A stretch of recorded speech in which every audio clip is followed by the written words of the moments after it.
Welcome back, folks. This is a video lecture on Chapter 8, Part B, to do with gene expression. The most important components that we have in this particular chapter are best relayed through figures.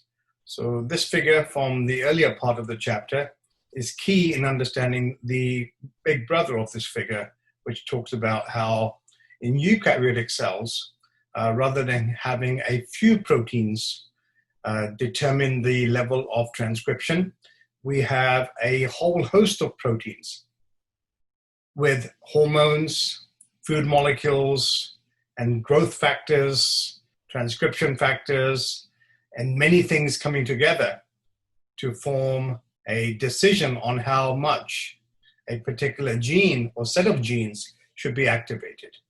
So you can see here, if you look carefully, the RNA polymerase is sitting on the DNA at the appropriate point to start transcription. But in order for that RNA polymerase to make its way to that location, a whole host of other proteins, some the general transcription factors, others are select transcription factors, right? Specialized transcription factors that are necessary to determine the level of transcription of this particular gene in this case. As you can see here, the target box is part of the proximal promoter. Proximal means close to the beginning of the gene. And then we have other regions which you could consider to be promoters, but they're better known as enhancers because they determine the level of transcription by adding to the decision made by the system as to when and how much transcription should take place. If we turn our attention now to this particular figure, you can see it's just a more complicated version of the previous figure that we just looked at. What's going on here is that we have a whole host of other factors that are impinging on the mediator and controlling its ability to activate transcription. So probably the binding of this factor here, for instance, the yellow one, could change the shape of the mediator to make it more compatible with attaching RNA polymerase to the promoter and increasing the level of transcription. But in a different circumstance inside the same cell, if circumstances were different, the yellow factor may be missing. Therefore, the level of transcription would be that much more hindered, i.e. reduced from the level that it was when the yellow factor was there. So this is how genes are activated in eukaryotes, using a committee of factors and other molecules that come together to determine the rate of transcription. Pretty impressive, right? In this mix, we believe that stress hormones play a part, the diet plays a part, emotional status of the individual plays a part. So you can see how genes can be directly impacted by the lifestyle of the individual.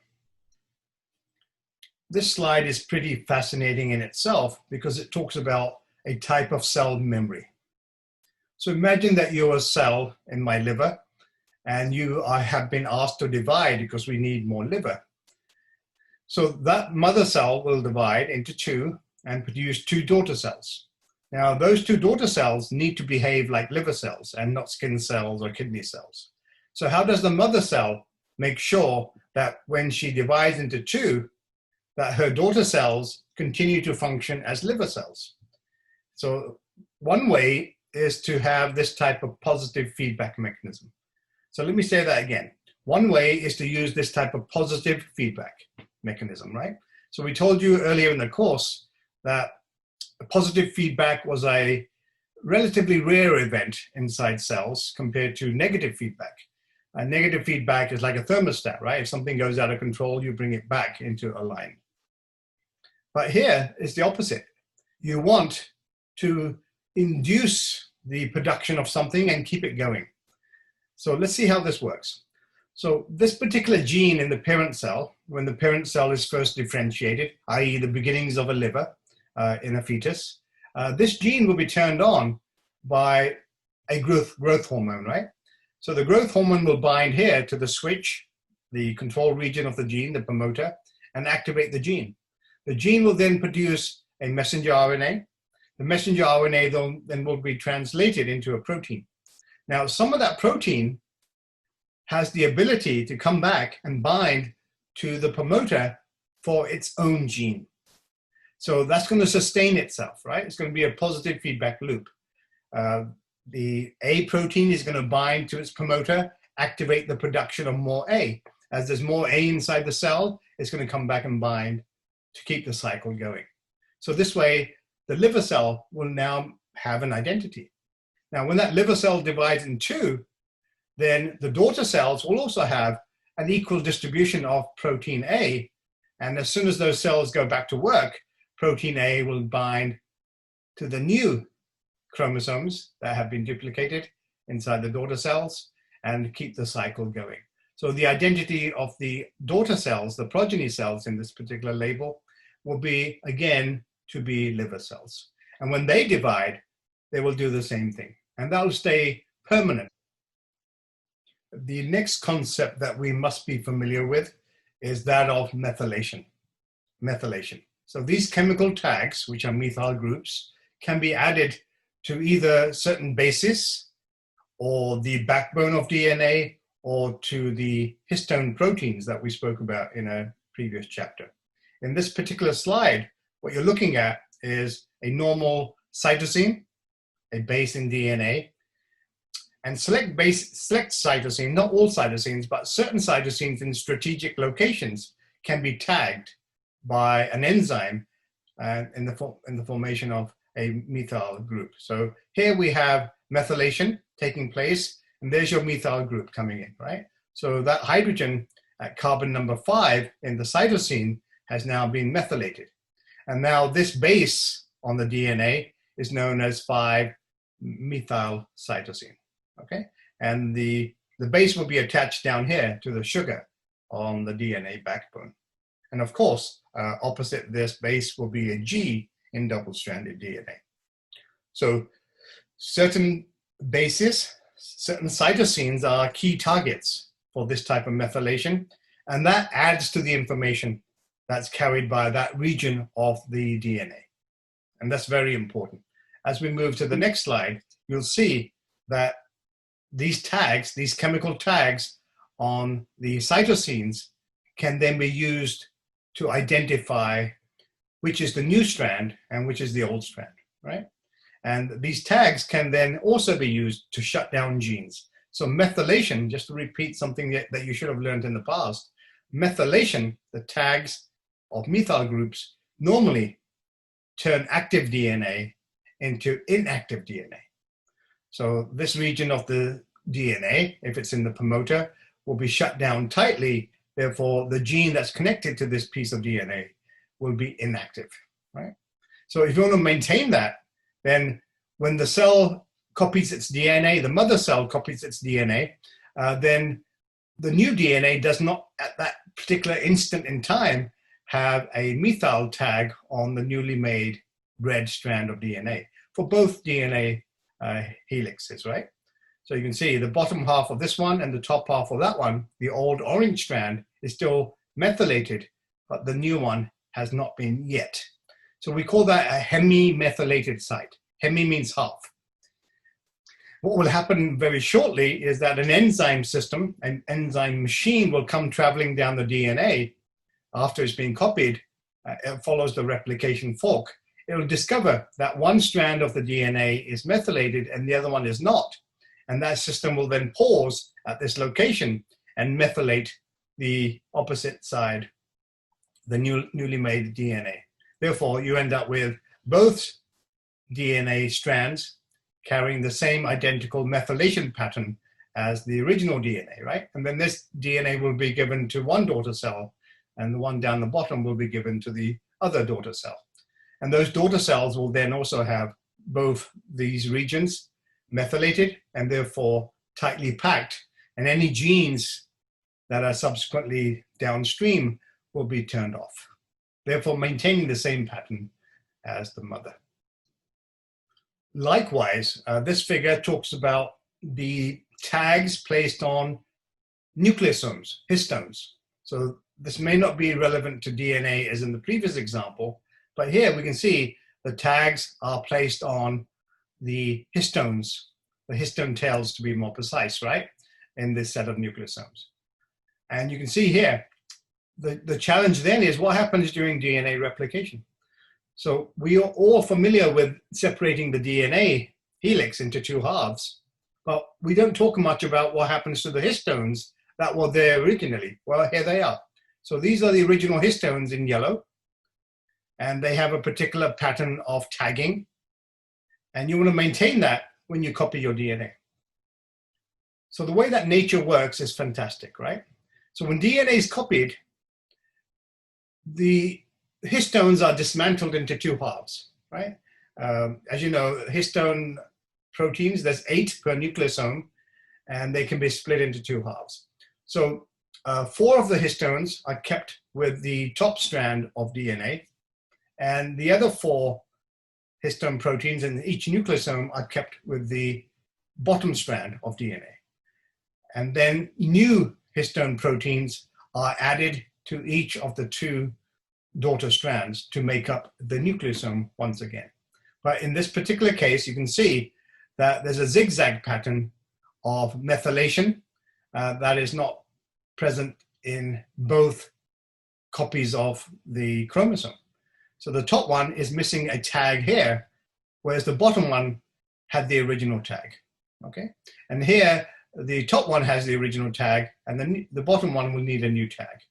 So just like with the DNA in the previous slide, these sites are recognized by another system of enzymes that travels up and down the chromosome looking for patterns of tagging.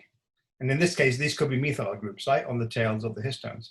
And these enzymes, here they are, they will come along and they will then use the information from neighboring histones to inform them of which ones to tag. So in this case, this one will be tagged, and in this case, this one will be tagged. And eventually, they'll travel up and down this DNA in both directions, and then they'll replicate the pattern of tagging that was seen here. And therefore, this region of the chromosome will be kept identically tagged as the original before each one is sent into the daughter cells through mitosis or meiosis. We have spent a lot of time in this course talking about DNA. We've spent a lot of time talking about proteins. We spent a small amount of time looking at transcription and translation, where we had messenger RNA, and we had ribosomal RNA, then we have transfer RNA, right? All working together to make polypeptides. But more recently, a lot of research is coming out to suggest that RNA plays a bigger role than we ever thought before. In order to illustrate that, we have an example of these ribose switches. Now think about that, ribose switch. So this is not something that takes place on the DNA at the promoter.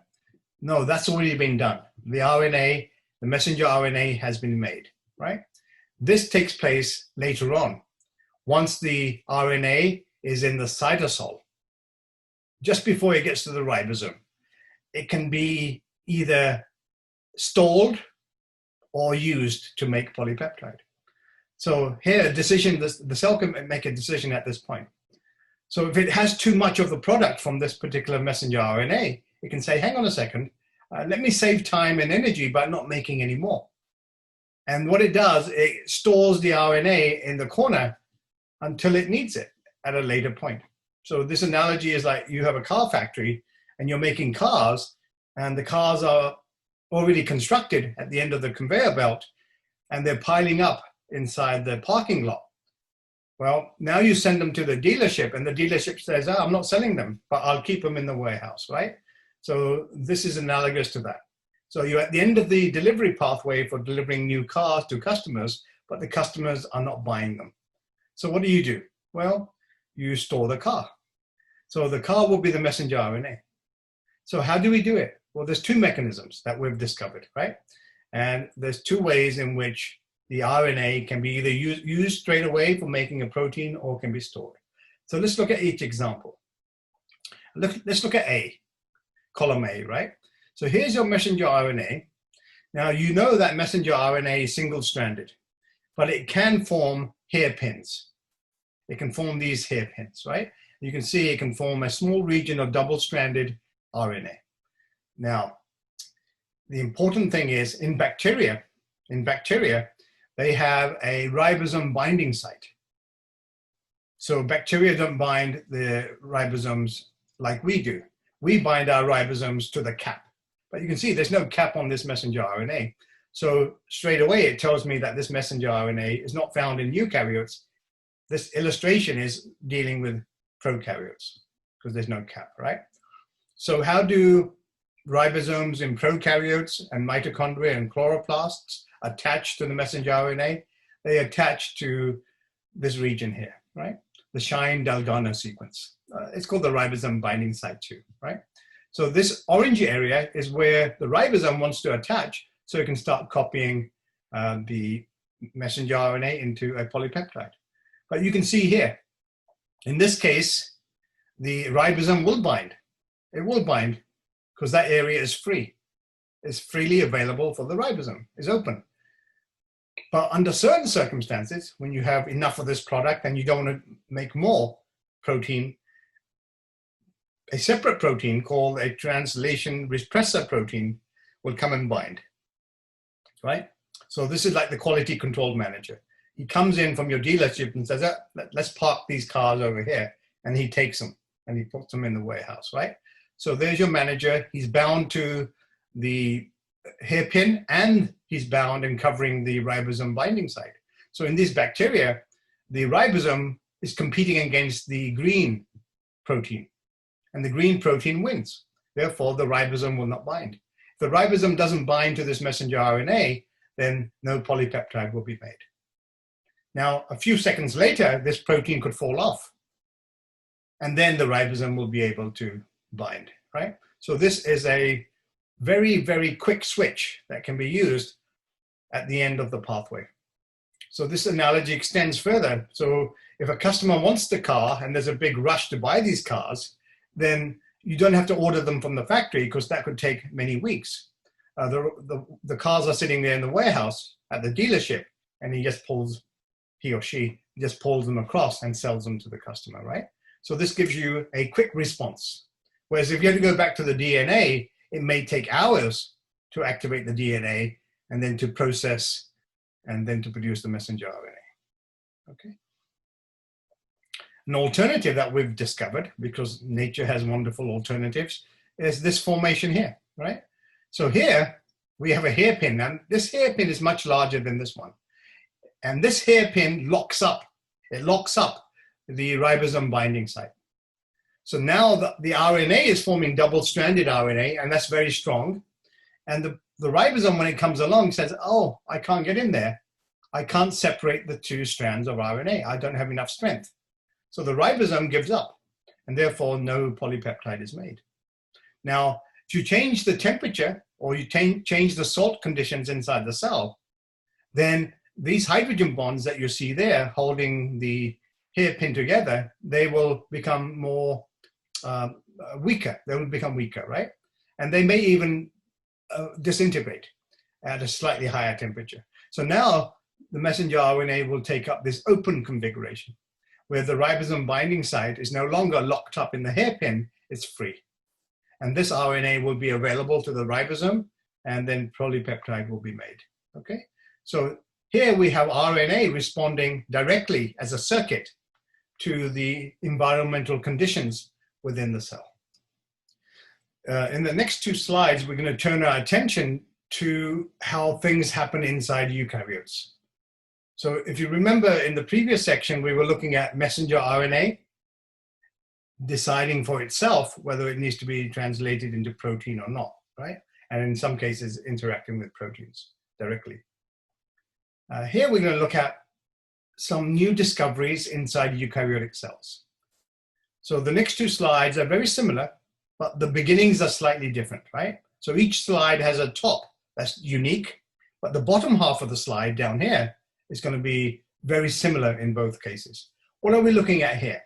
we're looking at the ability of small RNAs to be produced by the cell, and then they intercept messenger RNA and cause the messenger RNA to be either destroyed or prevented from reaching the ribosome. Very similar to what we were looking at the ribose switches with prokaryotes, right? But these are not called ribose switches. They're just called microRNA, right? So this is the type of interfering RNA, RNA interference. Because the normal process is to take messenger RNA and then have it translated into protein. What these do, they intercept the messenger RNA and then stop it from getting to the ribosome. So interference, they interfere with the normal central dogma of translation, right? So where do these types of RNA come from? Well, they're made from genes. So there are lots of genes that we discovered recently. Some of them are inside introns. These genes, they make this RNA.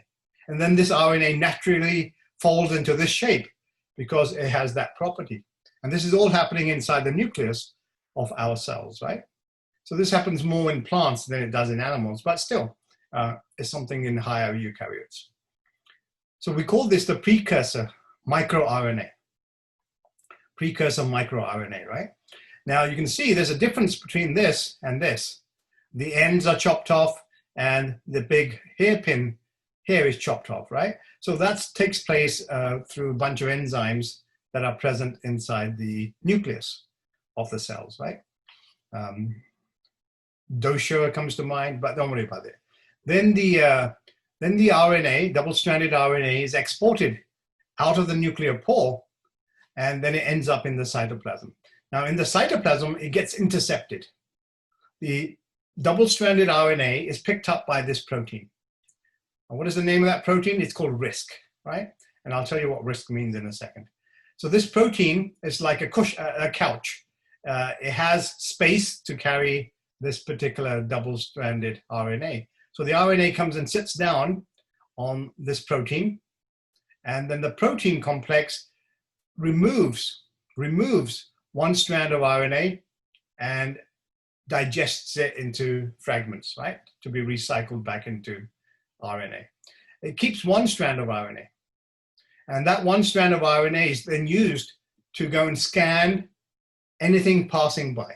So any RNA, that's messenger RNA is coming out of the nucleus that you can't see here, right?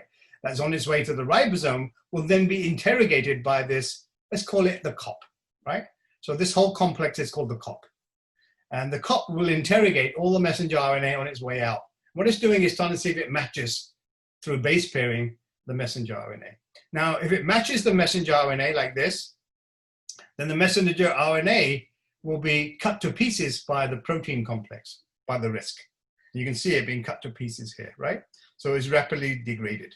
And then the RISC, the COP, goes back to scan for more RNA coming out of the nucleus, right? So there's not just one type of COP, there's many types. Each one is carrying its own microRNA. The reason why you see an alternative here is because sometimes the match is not thorough. It's not an extensive match. It's a partial match, right? Here we have a lot of match between the messenger RNA and the microRNA. The microRNA is on top, the one that's carried inside the RISC protein. Here, the level of matching is slightly lower. It's only a small part of the messenger RNA matches. So in this case, the messenger RNA may be stored to the side, just in case it's needed in the next few minutes or the next few seconds, right? Sometimes it's then released, and other times it's used. So what I mean by released is that the messenger RNA will be released onto the ribosome to be then translated into polypeptide. But it all depends on the level of match and the situation within the cell. So this is a natural way of intercepting your messenger RNA and then either destroying it or keeping it trapped for a period of time before releasing it, right? Why would the cell want to do that? Because it gives you quick control. Just like the car analogy we gave you earlier in this video, this allows the cell to react very quickly at that level. It can decide to make a protein or not make a protein, right? It can decide to make a protein and not make a protein. And that takes seconds, that decision, rather than hours when it has to be copied out of the DNA. through transcription translation. So this is a fast response system.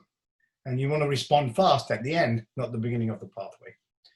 And as I promised, the next slide is a very similar slide in that the bottom part is the same. So we're still using the risk protein complex, right? But the top half is different. And you can see there's no nucleus here because this is foreign RNA coming into the cell. So this will be RNA injected into the cell by a virus, the most likely cause. So viral RNA, double-stranded viral RNA, is intercepted by proteins called dicer, and it dices it up into small segments, right? And these segments are about 21 base pairs in length, and the same thing happens next. Once these are produced by dicer, these fragments can then be loaded, single-stranded, onto the risk protein, right? Onto the risk protein. And then the risk protein goes scanning for any matches. And then when it finds a strong match, it will then degrade it.